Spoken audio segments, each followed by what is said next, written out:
به نام خدای دوست که هر چه دارم از اوست. امیدوارم که حالتون خوب باشه. دوستای خوب انگیزشی‌ام، دوستای خوب معجزه‌گرم، بهتون تبریک میگم که به روز 7 معجزه شکرگزاری اومدید و واقعا خدا شکر میکنم که داریم دوره رو با هم طی میکنیم و مطمئنم که هم شما و هم من و همه مایی که افتادیم توی مسیر شکرگزاری و توی چرخه شعور کیهان و جذب افتادیم، معجزه‌های خودمون رو میبینیم. الهی آمین یا رب العالمین. دوستای خوبم، معجزه روز 7 یک تمرین معجزه شکرگزاری که مال روز 7 که یک معجزه هم هست، واقعا یه تمرین چالش برانگیزه، به این صورت که شما یک سری از روابطتون رو که دچار چالش شده، خراب شده، یک سری از نقاط منفی زندگیتون رو که حل نشده و الان باهاش درگیرید، یه سری نکته‌ای توی زندگیتون هست که الان داره شما رو عذاب میده، اینا رو بیاید امروز پیدا کنید و برای خوبیاش شکرگزاری بنویسید. الان براتون توضیح میدم. اگر شما یک سری مسائل و روابطی توی زندگیتون دارید که دچار نابسامانیه، دچار انرژی منفیه، دوست دارید تغییر کنه، دوست دارید خوب بشه و نمیدونید چجوری درستش کنید، به هر دری میزنید درست نمیشه، من امروز راهش رو بهتون یاد میدم. این کار معجزه میکنه.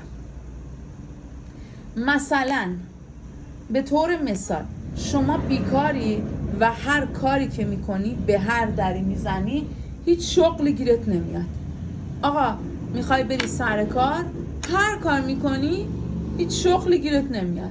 باید چی کار کنی که بری سر کار؟ شما شروع کنید برای همین وضعیت بیکاری خودتون 10 تا نکته مثبت در بیارید و شکرگزاری کنید. یعنی دوستان این تمرین معجزه میکنه، یعنی شرایط رو برعکس میکنه و شما به زودی کار پیدا میکنید. من از تو خود کتاب راندابر اینو براتون میخونم. این دفترم بذارم اینجا خوشگل‌تر باشه این منظرش. و از تو کتاب راندابر تو همین بیکاری رو توضیح داده. 10 تا موردش رو میخونم که مثلا اگر شما بیکاری الان چی کار کنید. 10 تا موردی که بخونیم برکت بدیم. خب من این 10 تا مورد رو میخونم براتون. میخوایم برکت بدیم به این وضعیت رو برطرفش کنیم، بهش برکت بدیم. خدا رو شکر میکنم که در طی این ایام زمان بیشتری رو صرف خانواده‌ام کردم. خدا رو شکر میکنم که به دلیل اوقات فراغتی که داشتم زندگیم نظم و ترتیب بهتری یافت. خدا را شکر میکنم که بیشتر عمرم شاغل بودم و تجربه کسب کردم. ببخشید این تصویرم خیلی داره تکون میخوره. خدا را شکر میکنم که اولین دفعه است که بیکار شدم. خدا را شکر میکنم که مشاغلی وجود دارد و هر روز مشاغل جدید بیشتری ظهور میکند.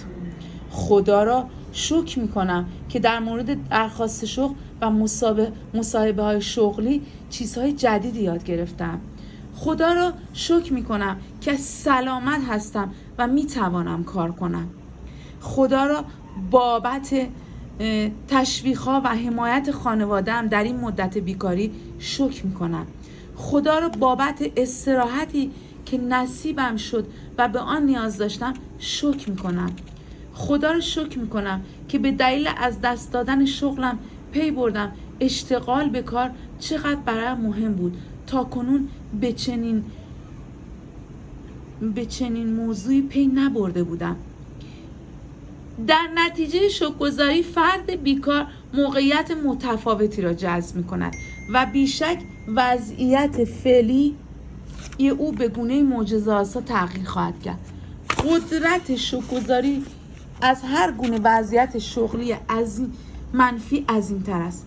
روش‌های نامحدودی برای دگرگونی وضعیتی منفی وجود دارد و تنها کار تمرین شکرگزاری است. پس شاهد باش که معجزه رخ می‌دهد.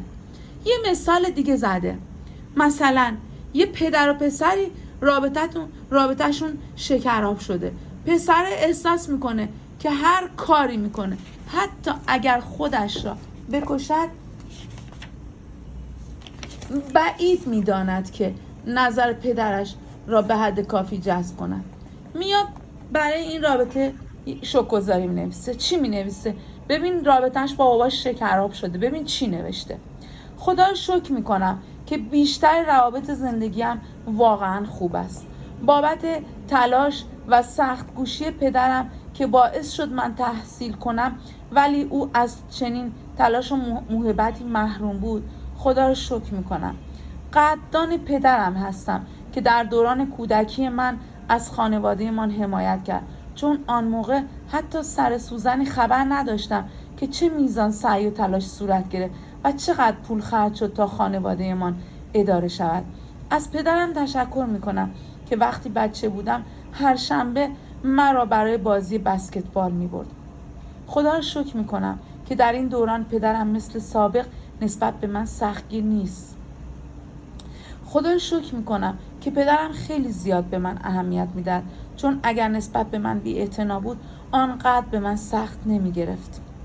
خدا را شکر میکنم که از طریق روابطم با پدرم متوجه شدم نسبت به فرزندانم دلسوز باشم و احساس آنها رو درک کنم. از بابت این که پدرم به من نشان داد دلگرمی در پرورش فرزندان شاد و با اعتماد به نفس چقدر مهم است، خدا رو شکر میکنم. وقتی با پدرم میخندم خدا رو شکر میکنم. عده‌ای از مردم هرگز این کار رو نمیکنن چون پدر ندارن و کسانی هم که پدرشان را از دست دادن هرگز فرصتی برایشان پیش نمیاد که دوباره با پدرشان بخندن. از بابت پدر داشتن خیلی خدا رو شکر میکنم، چون در بحبوحه اوقات سخت اوقاتی خوش هم بود و اوقات خوش بیشتری با پدرم پیش روی من است. این پسر در نتیجه احساس عمیق شکرگزاری در قبال پدرش روابطشان را در جهت بهتر شدن متحول می‌کند. پسر طرز تفکر و احساس خود را درباره پدرش تغییر می‌دهد و بیدرنگ آنچه را از پدرش جذب می‌کند دگرگون می‌کند. حتی اگر پسر در ذهنش قدردان و شاکر باشد، در سطح انرژیک و کوانتوم شکرگزاری پسر تأثیر شگفت‌آور در رابطش با پدرش خواهد داشت، به شرط اینکه پسر همچنان شکرگزاری کند. بی برو برگرد از طریق قانون جذب به روابطی به مراتب بهتر با پدرش دست می‌یابد و مناسبات آنها فوری به سمت بهبود می‌رود. بسیار چالش برانگیزه. بسیاری از ما اینو نمیدونیم دوستان. زمانی که گیر میکنیم توی یک رابطه‌ای که خراب شده، توی یک شرایط بدی که گیر افتادیم، همینجور هی فرو میریم، هی بیشتر جنبه‌های منفیشو میبینیم و این باعث میشه که فروتر بریم، دورتر و دورتر بشیم. این تمرین فوق‌العاده معجزه‌گره. شما امروز در روز هفتم که خیلی چالش برانگیزه یاد میگیری که هر شرایط ناجوری که تو زندگیته بهش برکت بدی.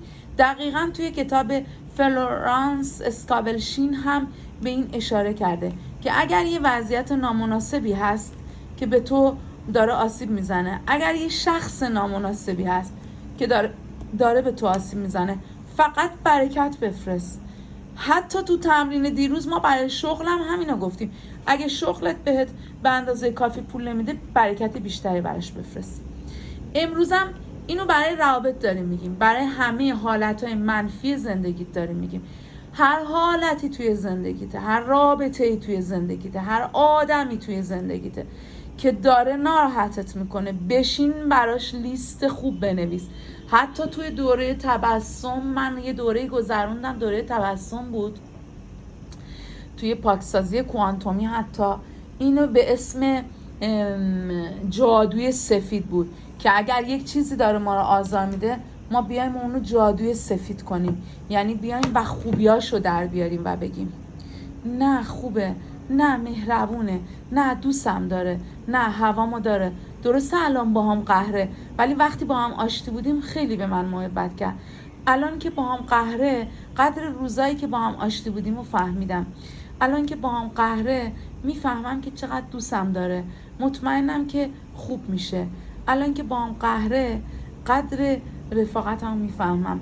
الان که با هم قهر بود فهمیدم که نمیتونم تنها باشم. درسته من تنها موندم ولی باعث شد که به درون خودم برم. درسته که من تنها موندم ولی باعث شد که در رفتارم تجدید نظر کنم. درسته که دوستم منو تنها گذاشت و رفت ولی 1000 بارم بود که کنارم بود. خوبیا رو بنویسید، برای هر چیزی که خراب شده خوبیاشو بنویسید، برای هر حالتی که حتی برای اون بیکاری دیدین 10 مورد خوب. درسته من الان بیکار شدم ولی سالمم. درسته من الان بیکار شدم ولی مدت‌ها کار کرده بودم، نیاز داشتم به این استراحت. درسته من الان بیکار شدم ولی فهمیدم کار داشتن چقدر خوبه. برای هر حالت زندگیت که منفیه، برای هر رابطه زندگیت که دوستش نداری و اذیتت داره میکنه بشین و نکات مثبتش رو در بیار و بنویس و معجزه رو تماشا کن. دوست من اگه این ویدیو رو دوست داشتی حتما لایک کن.